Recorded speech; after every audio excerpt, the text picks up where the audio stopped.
درد سر بنا ہوا ہے، پریشانی کا سبب بنا ہوا ہے، اور وہ ہیں پیٹرولیم کی قیمتوں میں اضافہ اور اس کے نتیجے میں مہنگائی میں شدید اضافہ۔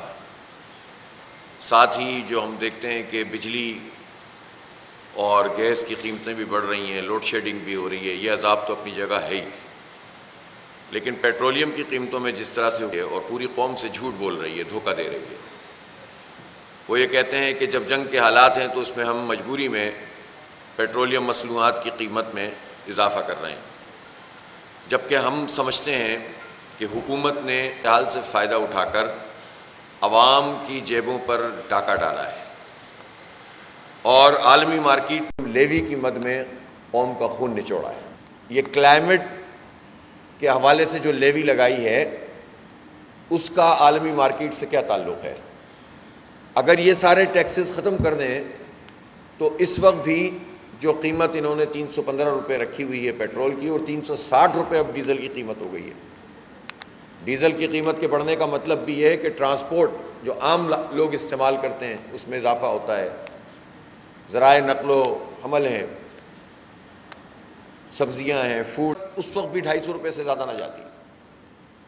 تو یہ جھوٹ بول کر اور دھوکہ دے کر لوگوں پہ ڈاکہ ڈالا جا رہا ہے۔ اور اب جو طریقہ اختیار کیا ہے حکومت نے وہ یہ ہے کہ پہلے 1 مہینے بعد فیصلہ ہوتا تھا، پھر 15 دن میں کیا، پھر ہر ہفتے کی بنیاد پر کیا، اور اب یہ اختیار دے دیا کہ اب روزانہ کی بنیاد پر قیمتوں میں تبدیلی کی جا سکتی ہے اور روزانہ عوام دشمنی کی جائے گی۔ اوگرا کو کہتے ہیں کہ یہ اختیار ہے، حکومت نے یہ اختیار اوگرا کو دے دیا ہے۔ لیوی کا جو اختیار ہے وہ تو 1961 کے قانون کے مطابق حکومت لگاتی ہے، تو اس قانون کے تحت جو لیوی پیٹرولیم کی قیمت میں لگتی ہے اس کا اوگرا سے کیا تعلق ہے؟ تو یہ تو خود اپنی ہی باتوں میں ان کے تضادات ہوتے ہیں۔ پوری قوم سے جھوٹ بول کر ہمیں لوٹ رہے ہیں، اور کن لوگوں کو لوٹ رہے ہیں؟ پیٹرولیم مصنوعات استعمال کرنے والے لوگ کون ہیں؟ طالب علم ہیں، میڈیا ورکرز ہیں، مزدور ہیں، کسان ہیں، بائک کا کام کرنے والے ہیں، ٹیکسی رکشہ چلانے والے ہیں، اور کون لوگ ہیں؟ یہ وہ لوگ ہیں، عام لوگ ہیں جو اپنی چھوٹی گاڑیاں، مڈل کلاس لوگ جو استعمال کرتے ہیں وہ لوگ ہیں۔ ان میں سے ایک بڑی اکثریت ایسی ہے کہ جس کی آمدنی ٹیکسیبل ہی نہیں ہے، لیکن ان سب لوگوں کو، خاص طور پر طالب علم کا آپ بتائیں کہ اس کی تو آمدنی ٹیکسیبل نہیں ہوتی، اور اس پر بھی آپ فی لیٹر جب لیوی لگا دیتے ہیں اور اس طرح لیوی کے ذریعے سے سال میں 1700-1800 ارب روپے جمع کر لیتے ہیں، تو یہ ایک انتہائی ناجائز قسم کا کام ہے جو حکومت کر رہی ہے۔ یہ بھتہ لیوی ہے، یہ دہشت گردی ہے معاشی، یہ جگہ ٹیکس ہے جو وصول کیا جا رہا ہے، اور اسے کسی صورت بھی قبول نہیں کیا جا سکتا۔ یہ ظلم بہت ہو گیا ہے۔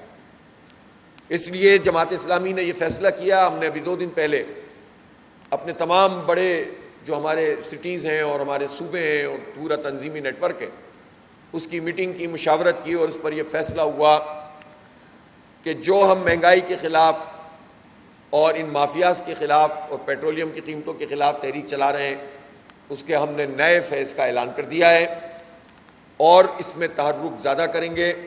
7 اگست کو پورے پاکستان کی شاہراہوں کو بند کریں گے انشاءاللہ، صرف ایمبولینس کو راستہ دیں گے۔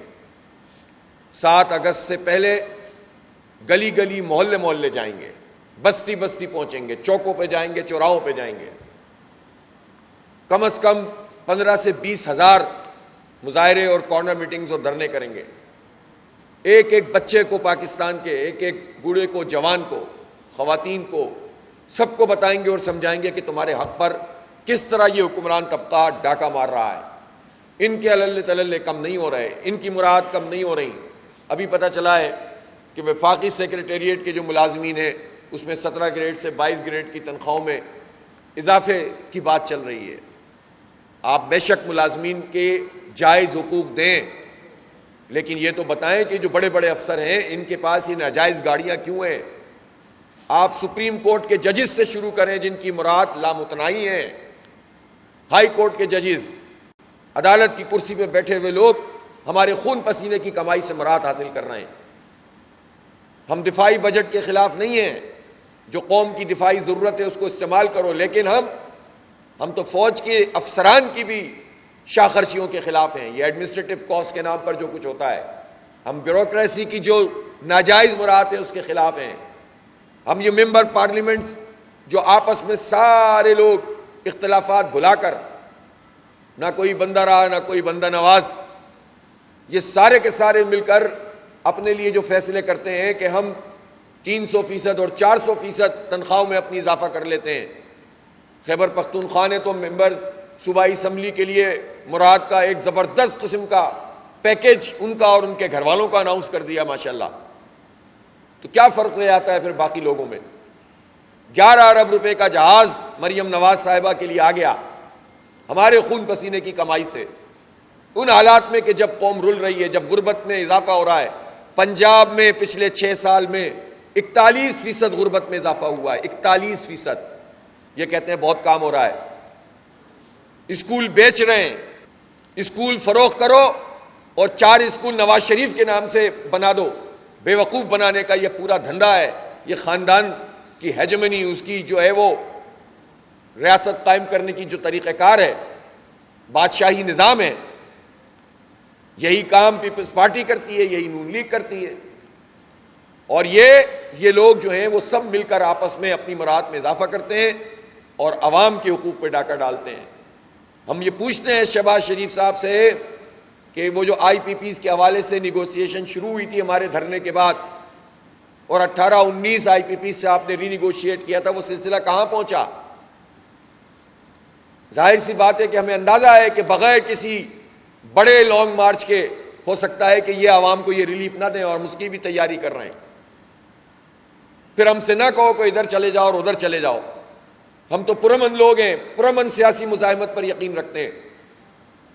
اس لیے ہم نے یہ فیصلہ کیا ہے کہ ہم علماء سے، طلباء سے، یوتھ سے، خواتین سے، تاجروں سے، صنعت کاروں سے، مزدوروں سے، کسانوں سے، سول سوسائٹی سے، وکلاء سے، سب سے رابطہ کریں گے اور سب کو ایک پیج پر لائیں گے کہ ایک مرتبہ قوم متحد ہو کر اپنے حق کے لیے نکلے، اور روز روز کا یہ جو مرنا ہے یہ ختم ہو، تو اس کے نتیجے میں ایک نئی امید پیدا ہوگی اس قوم میں۔ اس وقت قوم کا معاملہ یہ ہے کہ سب کا غصہ صرف سوشل میڈیا پہ آ کر نکل جاتا ہے، بات ختم ہو جاتی ہے، اور اس میں بھی فائر وال لگ جاتی ہیں، اس میں بھی اٹھا لیا جاتا ہے لوگوں کو۔ تو یہ سلسلہ بھی بند ہو گیا کہ یہ نہیں ہونا چاہیے۔ اس لیے جب تک ہم میدان میں نہیں نکلیں گے یہ مسئلہ حل نہیں ہوگا۔ 7 اگست کو پورے پاکستان کے تمام ضلعی ہیڈ کوارٹر کی مین شاہراہیں، ان سب کو ہم انشاءاللہ بند کریں گے۔ اور کس طرح بند کریں گے؟ ہم کسی کی نکسی نہیں پھوڑنا چاہتے، ہم کسی کو مارنا نہیں چاہتے۔ ہم ایمبولینس کو رستہ دیں گے اور عوام سے کہیں گے کہ وہ آ کر اپنی موٹر سائیکلوں اور اپنی گاڑیوں کے ساتھ آئیں اور سڑک پر آ کر اپنی موٹر سائیکلیں بند کر دیں۔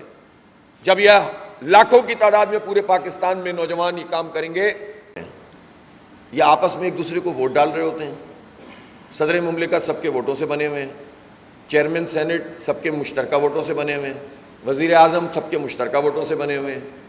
تو یہ کس سے مطالبہ کر رہے ہوتے ہیں؟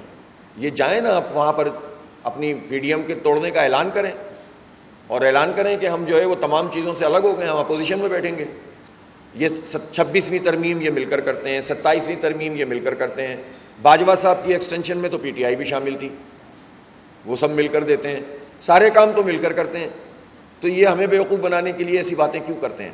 جہاں تک خواجہ آصف صاحب کے بیان کا تعلق ہے، وہ ظاہر ہے وہ کوئی بھی ذی شعور آدمی اس کو قبول نہیں کر سکتا، اور اس پر جو بھی کارروائی کرنی ہے وہ نون لیگ کرے۔